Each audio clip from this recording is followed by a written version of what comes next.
ज्ञानव्यापी एक मंदिर है या मस्जिद है, इस बात की बहस तो चलती रहती है और चलती रहेगी। अगर ये प्रूफ भी हो जाता है कि ज्ञानव्यापी मंदिर है तो भी कुछ नहीं किया जा सकता, क्योंकि एक act the places of worship act के अकॉर्डिंग किसी भी धार्मिक स्थल में चेंज नहीं किया जा सकता। वो एक्ट इन सब चीजों का विरोध करता है, वो एक्ट इन सब चीजों को रोकता है। The places of worship act के अकॉर्डिंग जब हमारा देश आजाद हुआ यानी कि 15 अगस्त 1947 को कोई भी मंदिर जिस भी अवस्था में, चाहे कोई मंदिर कोई भी धार्मिक स्थल जैसे मंदिर मस्जिद चाहे वो जो भी हो, उसके बाद 15 अगस्त 1947 के बाद उसमें चेंज नहीं किया जा सकता। ये एक्ट इस चीज का खासा विरोध करता है। जैसे एग्जांपल से समझाता हूँ, जैसे कोई मंदिर है, अब 15 अगस्त 1947 के बाद जैसे कोई मंदिर है तो उसे मस्जिद में चेंज नहीं किया जा सकता। जैसे कोई मस्जिद है तो उसे मंदिर में चेंज नहीं किया जा सकता। मंदिर है तो मस्जिद में नहीं बदला जा सकता। गुरुद्वारा है तो उसे चर्च में नहीं किया जा सकता। चर्च है तो उसे गुरुद्वारे में नहीं किया जा सकता। तो ये एक्ट इन सब चीजों का विरोध करता है। इस एक्ट को लाया गया था 11 जुलाई 1991। इसके बाद इस एक्ट में बहुत सारे सेक्शन लाए गए। इस एक्ट के जो है 4 सेक्शन बहुत ही ज्यादा मेन है, जो इन सारे नियमों को, इन सारे मंदिरों को और मस्जिदों को कहते हैं कि यार तुम इन सब चीजों में चेंज नहीं ला सकते और लोगों को इसका फुल्ली सपोर्ट करना होगा। तो चलिए जानते हैं इन सभी सेक्शंस के बारे में। पहला सेक्शन, सेक्शन 3। तो इसके अकॉर्डिंग 15 अगस्त 1947 के बाद किसी भी धार्मिक स्थल में चेंज नहीं। The places of worship act के सेक्शन 3 के अकॉर्डिंग 15 अगस्त 1947 के बाद किसी भी धार्मिक प्लेस में चेंज करना मना है, यानी कि उसे किसी और धार्मिक प्लेस में बदला नहीं जा सकता। 15 अगस्त 1947 से पहले कोई भी धार्मिक प्लेस, चाहे वो मस्जिद था चाहे वो मंदिर था, उसके बाद उसे वैसे ही सुरक्षित रखा जाएगा। और इस एक्ट के अकॉर्डिंग इस एक्ट में एक नियम और भी है कि अगर ये प्रूफ भी हो जाता है कि इतिहास में किसी मंदिर को तोड़कर मस्जिद बनाई गई या किसी मस्जिद को तोड़कर मंदिर बनाया गया, तो तब भी कुछ नहीं किया जा सकता। जो धार्मिक स्थल जैसे था आजादी के बाद उसे वैसे ही सेफली रखा जाए। दूसरा सेक्शन है section 4(2). The places of worship act के सेक्शन 4(2) के अकॉर्डिंग अगर 15 अगस्त 1947 से पहले किसी भी धार्मिक प्लेस के अगेंस्ट उसमें चेंज लाने के लिए उस पर कोर्ट से कोई अपील की गई हो या फिर उसके खिलाफ कोई भी धार्मिक स्थल के खिलाफ कोई भी लीगल एक्शन लिया गया हो, तो वो 15 अगस्त 1947 के बाद अपने आप ही खारिज हो जाता है। और इसमें एक नियम और है कि अगर 15 अगस्त 1947 के बाद कोई भी किसी भी रिलीजियस प्लेस के अगेंस्ट उसमें चेंज लाने के लिए उसमें कंप्लेन करता है या हाई कोर्ट से, सुप्रीम कोर्ट से ये अपील करता है कि उसमें चेंज लाने के लिए हमें मंजूरी दी जाए या उसके खिलाफ कोई भी लीगल एक्शन लिया जाए, तो वो लीगल एक्शन और अपील अपने आप ही खारिज हो जाएंगी, वो मान्य नहीं होंगी। Section number 3, section 5। इस एक्ट के according the places of worship act के कोई भी रूल, कोई भी नियम राम जन्मभूमि बाबरी विवाद पर लागू नहीं होते हैं। Section number 4, section 6। इस एक्ट के according the places of worship act के रूल्स रेगुलेशन को अगर कोई भी व्यक्ति तोड़ता है, अगर तोड़ता हुआ पाया जाता है, तो उसे 3 साल की जेल और जुर्माना भरना पड़ेगा। अब यार इतना सब कुछ जानने के बाद आपके माइंड में कॉमन सा क्वेश्चन तो आ ही रहा होगा कि ज्ञानव्यापी आखिरकार मंदिर है या मस्जिद है। उसके लिए यार हमें ज्ञानव्यापी के इतिहास को जानना पड़ेगा, क्योंकि ऐसी हरकतें इतिहास में ही की जाती हैं। किसी भी मंदिर को तोड़ा जाता है, किसी भी मस्जिद को तोड़ा जाता है, कोई भी राजा किसी को मार देता है तो अंग्रेज भारत में आ जाते हैं। ऐसी हरकतें सिर्फ इतिहास में ही होती हैं। अब उनको खोदा कब जाता है? प्रेजेंट में, अभी या फ्यूचर में खोदा जाता है। तो इसके लिए हमें सबसे पहले ज्ञानव्यापी के इतिहास को जानना पड़ेगा कि आखिरकार एक्चुअल में हुआ क्या था।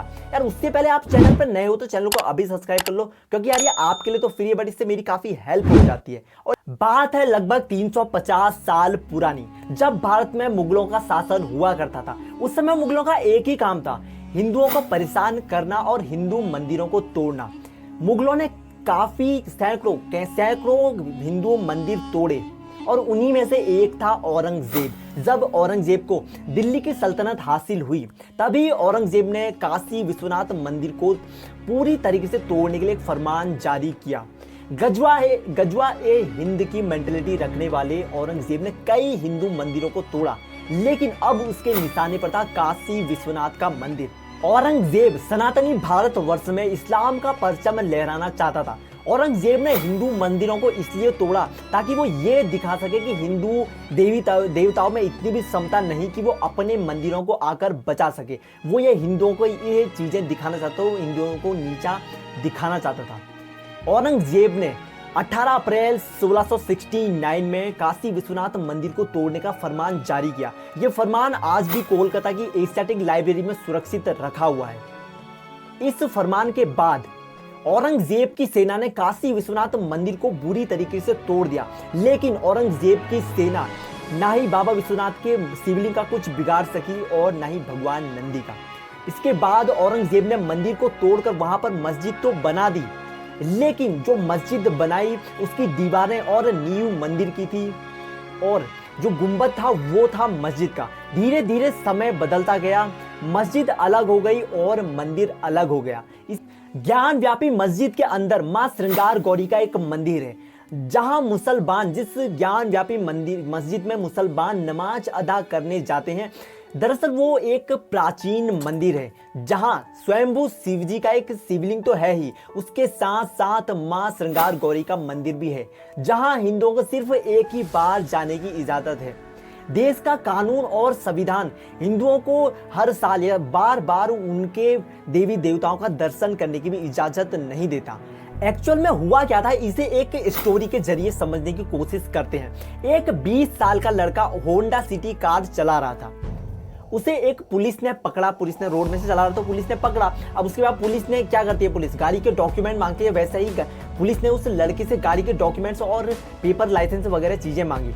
अब उस लड़के के पास गाड़ी के डॉक्यूमेंट्स या लाइसेंस इस तरह की चीजें नहीं थी तो वो क्या करेगा, वहां से भाग ही जाएगा। वैसा ही हुआ, वो लड़का वहां से भाग गया।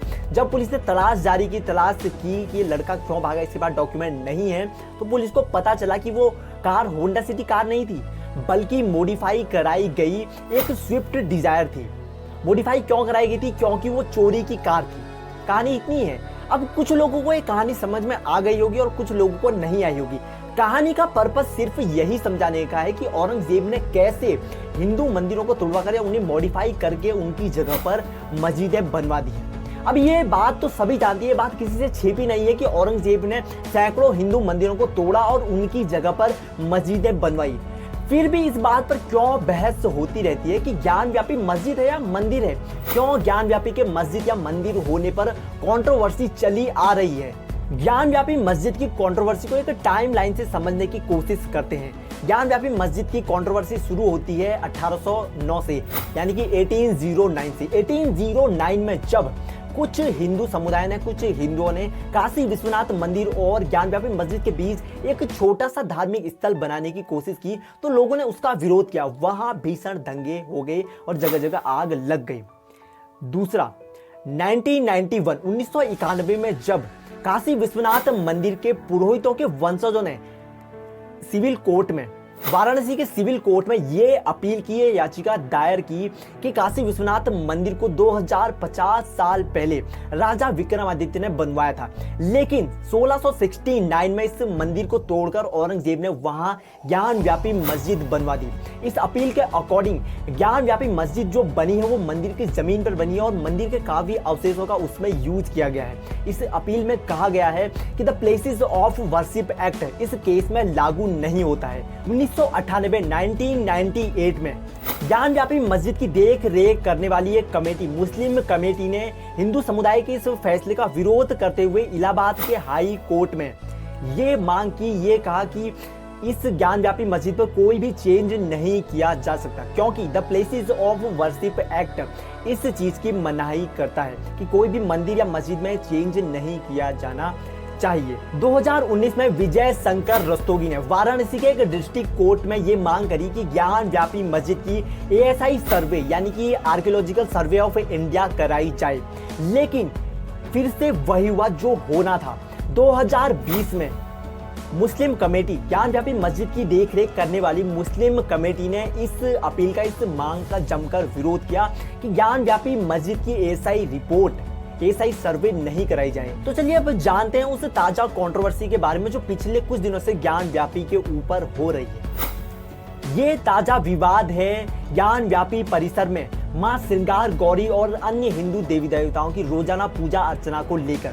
दरअसल 18 अगस्त 2021 को 5 महिलाएं सुप्रीम कोर्ट इसलिए पहुंच गई, इस मांग को लेकर सुप्रीम कोर्ट पहुंचती हैं कि ज्ञान व्यापी परिसर में मां श्रृंगार गौरी और अन्य हिंदू देवी देवताओं की रोज पूजा अर्चना करने की इजाजत दी जाए, क्योंकि ज्ञान व्यापी मस्जिद परिसर में हिंदू देवी देवताओं की साल में सिर्फ एक ही बार पूजा अर्चना करने की इजाजत है। 26 अप्रैल 2022 को वाराणसी के सिविल कोर्ट ने ज्ञान व्यापी मस्जिद परिसर पर हिंदू देवी देवताओं और मां श्रृंगार गौरी का एक वीडियोग्राफिक सर्वे करने का आदेश दिया, लेकिन मुस्लिम पक्ष ने इस आदेश का कोर्ट के इस आदेश का जमकर विरोध किया। मुस्लिम पक्ष का मानना है कि मस्जिद के अंदर सर्वे कराना गलत है, मस्जिद के अंदर सर्वे कराने के लिए लोगों का जाना गलत है, लेकिन हिंदू पक्ष का मानना है कि मां श्रृंगार गौरी और हिंदू देवी देवताओं के अस्तित्व को बनाए रखने के लिए ये ऐसा ही सर्वे कराना बहुत ही ज्यादा जरूरी है। हालांकि काफी हद तक ज्ञान व्यापी मस्जिद का ऐसा ही सर्वे हो चुका है, जिससे ये पता चलता है कि ज्ञान व्यापी मस्जिद के अंदर मंदिर था, उसके प्रूफ मिले हैं। दोस्तों यार, अब तो आपको समझ में आ ही चुका होगा कि ज्ञान व्यापी मस्जिद के मंदिर या मस्जिद की जो कंट्रोवर्सी है वो कितनी सही है, कितनी गलत है। यार इतनी इन्फॉर्मेशन गैदर करने के लिए बहुत ज़्यादा टाइम लगता है, बहुत ज़्यादा मेहनत लगती है, तो अगर आप एक छोटा सा लाइक कर देंगे तो हमें बहुत ज़्यादा मोटिवेशन मिलता है। दोस्तों यार, आज की वीडियो में इतना ही, मिलते हैं अगली वीडियो में, तब तक के लिए हंसते रहो, मुस्कुराते रहो, खुशियाँ बांटते रहो, बाय बाय।